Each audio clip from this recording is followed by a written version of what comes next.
So reset routine is the most important thing you can learn. I know we got more things. Nothing's more important than the moment. The reset routine is all about the moment. So, Queasy, they pick you up. They drop you off at war through the helicopter. What's one thing you want in your hand? Look at the guy on the screen. A gun. You need a gun. If you're going to war, you need a gun. It's your fundamental tool. You play hockey, you need your skates, your sticks. You play soccer, you need a ball. There's fundamental things that you need. Nothing's more important than this reset routine. It's the first thing you learn with all the guys that work with me. I know some other coaches go in different directions. It's the first thing you learn. It's the tip of the spear. You work backwards from there. Okay, so super, super important. We look at our classic fundamental strategies. What's the point of the reset routine? It's about the stay. About to stay. So your mental prep, you create your alter ego, great, you have a fantastic baseline. Your scorecard, you learn about your alter ego, fantastic, that will help for the next game. But what happens in between? In between shifts, in between periods, in between innings, halves, whatever you're playing, okay? Super important to stay that alter ego throughout. So the power of the alter ego is, all of you have probably heard it as our main tool. It's not actually a tool, it's an idea, right? It's an idea that allows you to bring together 3 tools at once. I'm going to chop it up into all these little details. At the end, the second last slide, it's super important because you're going to learn about how to do it quick. One word, one breath, one image, simultaneously, all at once. That's the power of bringing both tools and ideas together, right? You could breathe, that's beneficial. You could talk to yourself, that's beneficial. Sure, you could do some imagery, but if I could bring it all together simultaneously, now you're gonna get that exponential effect, okay? So, like I said, you got your breath, your self-talk, your imagery. It's all about rhythms. Think about this. You're living your life. You guys have all heard pink elephants, right? Hands for pink elephants. Pink elephants. For those of you who don't know, Suts, you're walking down the street, we're talking hockey, we're shooting the breeze, okay? We see a pink elephant in the distance. What happens? No. Don't worry about reset. We're walking down the street, you see a literal pink elephant in the distance. What happens? Oh shit, right? Pulls your whole attention towards that area, right? I call that TFA, thoughts, feelings, actions. It pulls you away from the now, right? We were walking, we're drinking some coffee, we're talking hockey, and then all of a sudden, the now is gone, and my mind's off over here, and my body's here. So the first thing we want to do is get back to the now so we could shoot out to the next, okay? Check in, check out. That's the whole first part. So if you work with me, what we do is we don't even care about imagery until later on. We want to first learn, how do I handle the now? Then I could go to the next. If you work with Cass or any of the other coaches, you know acceptance, commitment, right? The 1-2 punch. I got to get here, handle that pink elephant, let it go, kick out to the next, okay? Rhythm is super important. It's really interesting to break things down, to know all the details, to know what to do, when to do, but you have to have that emotional intuition. What am I doing? What am I feeling? And that feeling is now, next. Check in, check out, okay? So we're gonna talk about diaphragmatic breathing. I know all of you have talked about breathing, maybe square breathing, box breathing, all these different things. None of it matters. The only thing that matters is diaphragmatic breathing. If you can't do a diaphragmatic breath, there's no point of doing a 4-second inhale, 4-second hold, 4-second exhale. Nothing's happening physiologically. So you gotta do a diaphragmatic breath. You got to learn how to turn thought 1, feeling 1, into thought 2, feeling 2, okay? The objective of a reset routine is not to eliminate your initial reaction. That's for all the extra work you do away from your sport. That's for the mental prep, right? When you're going into things and you're mentally preparing, you're setting that baseline, you're clearing your mind to minimize the probability that those pink elephants come in. But we're in the heat of the moment. Just like I am right now. I can't control if I have a crappy thought 1 or feeling 1 come in. My objective is how quickly can I become aware of it, come to the now, kick it out, move to the next. So we'll talk a little bit about that. And then, of course, imagery, as Cass was mentioning before, with not only what do I see, even Nurse was mentioning, right? Like, I want to walk the line, I want to kick out from the left, I want to pick the puck up off the board, whatever I'm doing, that's great. But how am I feeling in that moment? And being able to go back and forth is super important. So, your breath. Let's do diaphragmatic breathing. All right. I'm not going to make individuals. Going to do it as a group. Mostly, when we inhale, we breathe in, our stomach comes in, our chest comes up. That's completely fine to keep you alive, completely fine to make you do your basic stuff. If you want to calm your nervous system or raise your nervous system, you got to do the complete opposite. Think of yourself like a water balloon, okay? If I were to fill it up, it's gonna fill up from the bottom, then the top. If I was to empty it out, it's gonna empty out from the top, then the bottom, okay? I'm gonna show you all, we're all gonna walk through it, see if we could do it together, okay? So instead of this, I'll pull my shirt back here. Instead of this, breathe in, we're not doing that. We're breathing down. We're gonna feel expansion in the stomach, expansion in the sides, maybe even the lower back. Then you're just gonna track it all the way up, okay? So you'll see it goes stomach to chest to shoulders, and then the complete opposite, everyone. Shoulders to chest to stomach. The key is this, empty out at the end. So you'll see on my exhale, and all of this is empty. I'm pulling that in, okay? So I'm gonna run through a few. We're all gonna go together, okay? So just as a demonstration here we go.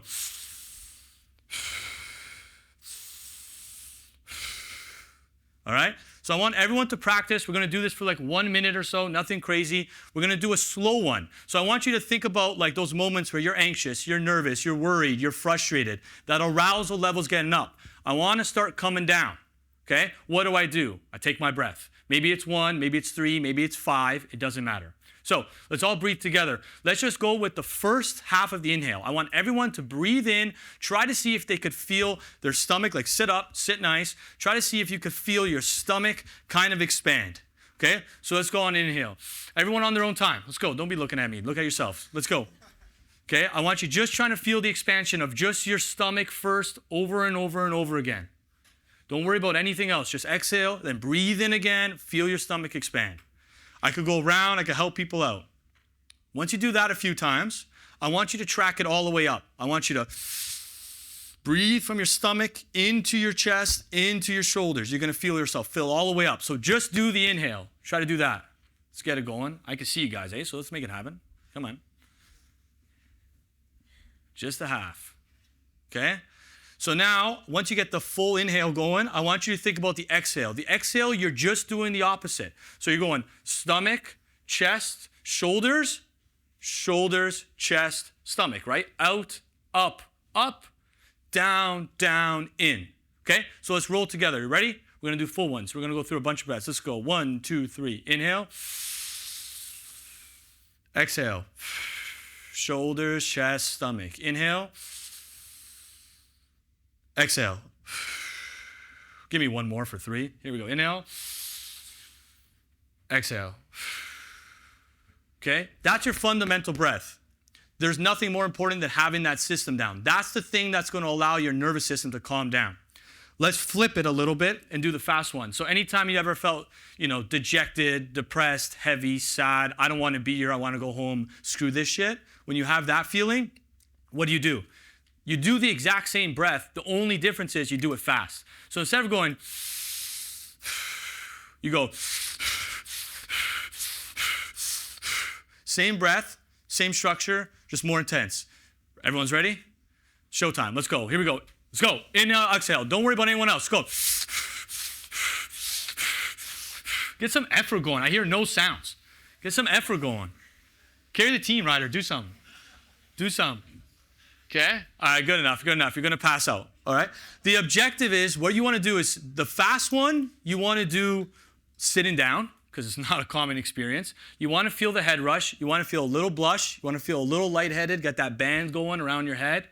10 seconds or so, take a break, chill, okay? Because again, guys, when a pink elephant hits, your arousal level is either going to go up or down. It's definitely not going to stay the same. So if you go down, you got to come up. Don't breathe slowly. What's the point of that? That's useless. You got to breathe quickly, right? If your arousal level goes up, I'm scared, I'm worried, I'm fearful, I got to come down. So I do my slow breaths. Again, you could breathe slowly standing up. Don't breathe fast standing up. Sit down. Cool? Does anyone have any questions? We can answer questions. We good? So, well, I have a deviated septum, so that's always hard for me. But I usually, when I'm doing slow, I like to go in through the nose and out through the nose.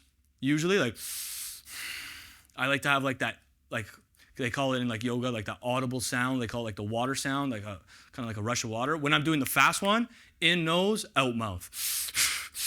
Because you want to pull that stomach in and really push it out, empty out. You want to dump the CO2. Because the more you dump the CO2, then you bring extra in. That's that lightheaded feeling. Does that make sense? Cool. Cool. Any other follow-up questions for breathing? Okay, Ryder, pink elephant hits. What's the first thing you do? No. What's the first thing you do? What were we just practicing? Breathe. Thank you, sir. Okay? Breathe. All right. Self-talk. Let's talk a little bit about self-talk. So there's a great quote. I'm the greatest. I said it even before I knew I was. That's shit self-talk. Okay? If you're the greatest boxer of all time, it's fantastic. You're not here to talk to yourself in a positive manner. You're here to talk to yourself in a useful, accurate manner. Okay? Get to the point and move on. Like I said, thought one, thought two. I like to think of it as notifications. A lot of you guys are quite young. When I was in grade 9, I had BlackBerry. So I'm not that old, but I don't have an iPhone. Okay? But I want you all to picture you being grade 9, Saturday night. It's 1 o'clock in the morning. You're at like a little party down the street from your house. Okay? You get 6 notifications in your phone. Ding, ding, ding, ding, ding. Phone's in your pocket. Don't know who it is. Supposed to be home at midnight. It's 1 o'clock. Supa, what do you think? What's your initial reaction? Probably your parents. Is it good? Probably bad, right? You're like, oh shit, it's my mom, I gotta go. You hightail it out of there. You run down the street, you bust through the door, you get home quiet, your parents are asleep on the couch. You're like, what is going on? Take out your phone, it's the girl that you like across the party or the boy that you like across the party, and you're like, fuck. You hightail it back, right? You run back, you bust through the door, your buddy's with that person, and you just missed out on your opportunity. That is how people live their lives. Okay? Thought one enters, they hear the ding, they get some type of feeling, usually unpleasant, because it's not a nice little ding like an iPhone, and now you're off and running. You're spiraling on how you're thinking, how you're feeling. We do not want to think about our thoughts as thoughts. We want to think about our thoughts as notifications. They're trying to get your attention. That's all a notification is trying to do. They're trying to say, yo, look at this, pay attention. Sometimes it's very valuable to look at it and pay attention. Other times it's completely useless. Okay? So what we're trying to be able to do is get better at picking up at these notifications, looking at it, and shifting it over. Most of you guys know about the no-fly list. Has anyone heard of the no-fly list? No? Jesus, no one's teaching nothing? All right, no-fly list. Words like I need to, I have to, I should, I can't, et cetera, et cetera. Those are classic words. I'm not saying that you have to eliminate those. What I am saying is that's that guy at that party hearing that notification and taking off because it comes with all these unpleasant feelings. If I need something and I don't have it, Henry, good or bad? If I need it and I don't have it? Bad. I need it, I don't have it. If I should have done something and I didn't do it, bad, right? So I have all these unpleasant notifications coming.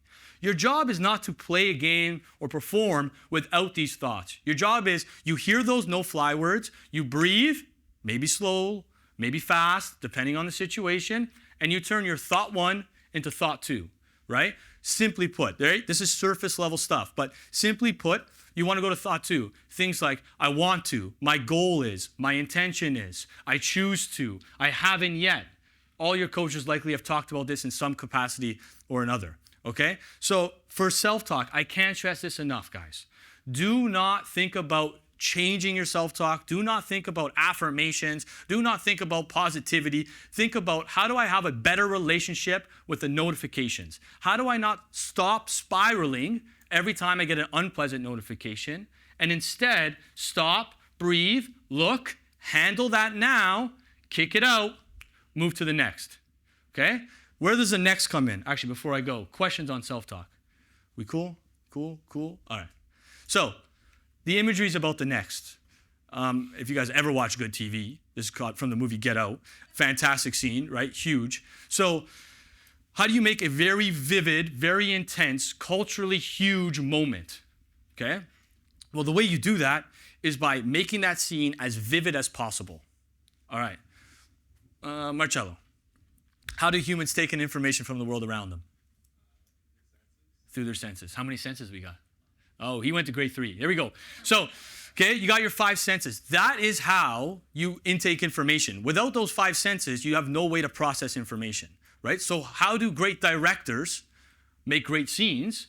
They try to hit on all those senses. You can't taste and smell through a screen, but they're trying to make you actually smell it, actually taste it, trying to make it as vivid as possible. That's what we want to do. The way we do that is by asking 2 questions. See, feel. See, feel. So this is the only time I'm going to make you write something down. So it's the only time, my bad. I promise you otherwise, but my bad, okay? I want you to think about, for imagery, what are like 2 or 3 things when you're playing really well that you like to do? So whatever position, whatever sport you play, I just want you to think about 2 or 3 things that you do. Literal actions, write that down. This is what I do. If you're a forward, if you're a D, if you're a soccer player, baseball player, whatever, right? As you do that, once you're done that, I want you to start thinking about when I'm doing that thing, whatever that thing is, what are 2 or 3 feelings that I want to feel in that moment? Again, if I was to go with a hockey example, if I'm a D-man picking the puck up along, like on the boards with a guy right on my back, you know, I see myself with a guy on my right shoulder, right? And I like to pick up that puck on my backhand, and if I'm left-handed, and I like to kick back like behind the net, something simple like that. Right? If I want to do that, okay, I can see myself doing that. What do I feel in that moment? Do I feel alert? Do I feel quick? Do I feel agile? Do I feel smooth? What's that feeling? Okay, simple. 1-2 punch. So the way you create a really good image is, sure, we can lean on all the 5 senses, okay, and we can make this crazy, lengthy image, but that's not necessarily user-friendly. Especially in the reset routine, in between whistles. Like if you're a goalie, you're not getting off the ice. You got 30 seconds. I can't sit back and have this whole conversation with myself. It's not mental prep. But I could kick out of my net, go to the corner, come back, and in that little 30 seconds, I could take my breath, maybe 3, maybe 7, maybe slow, maybe fast, whatever. I could take that breath. I could hear my thought 1, shit, that almost went in, that was a weak play. Okay, come to the now, look at it, find a way to kind of, like we talked about, no fly fly, kind of get it out the way, and then commit, like Henry did, right? Okay, I didn't track that play as well as I wanted to. I want to track better. I want to feel dialed, and I want to feel what? Calm? Yeah. Calm and dialed. And now I could just talk to myself about, okay, I feel calm, I feel dialed. And I could picture that play, and between the net, the corner, and back, I could get closer to where I want to be. Okay, this is not a cure for anything, guys. This is the deal. If I want to be an 8 out of 10 arousal level, if I want to feel a certain way, think a certain way, and during whatever I'm doing, I start veering away from it. The objective is not to get back to your sweet spot, not to get back to perfect. The objective is get back to as close as you can in the time that you have. Okay? So, which brings us to this slide here. There's 2 types of resetting, right? There's the full one, the standard, where I'm breathing, I'm talking to myself, I'm doing imagery. It's kind of like a mental prep, right? Where you're actually sitting there, you're engaging with yourself, you're interacting with yourself, it's lengthy, you're really setting a base. That is not what I'm talking about right now. I'm talking about like my situation right now. I can't stop talking and be like, give me a moment, guys. I'm going to reset. It's, I got to move, okay? So the most important thing is learning how to move quickly. What is my breath? What is my word? What is my image, right? And my image comes with not only an action, but a feeling, right? If you could do that well, okay, that's what allows you to handle the moment. I don't know if you guys watch UFC, okay? Max Holloway's fighting again tonight. I think Dustin Poirier round 2, right? So this is Gaethje, okay? He pointed to the ground and labeled him with 1 second left. It's going to make him millions and millions of dollars. Why? He was able to reset. He was getting his ass kicked for a whole round. He was losing the fight, and he goes, I need to win this fight. I'm old, my career's over, and I need this bonus, okay? So what did he do? He took a moment, gathered himself, kicked back, came to the moment, said right here, got lucky. He needed a little luck. But that's what handling the moment's all about, okay? And when you reset, it's about, I'm in the moment, I'm living my life, my TFA, my thoughts, feelings, and actions kind of went away. That pink elephant pulled me. I'm coming to the now. I'm getting ready for the next. Watch this highlight reel. This is the ultimate display at the highest level of, oh shit, what's going on? Coming back to the now, committing to whatever happens next. Okay? I don't have the video, but we'll watch a video after. All right? Okay, I appreciate your time. You need something, I'm around. Cheers, guys.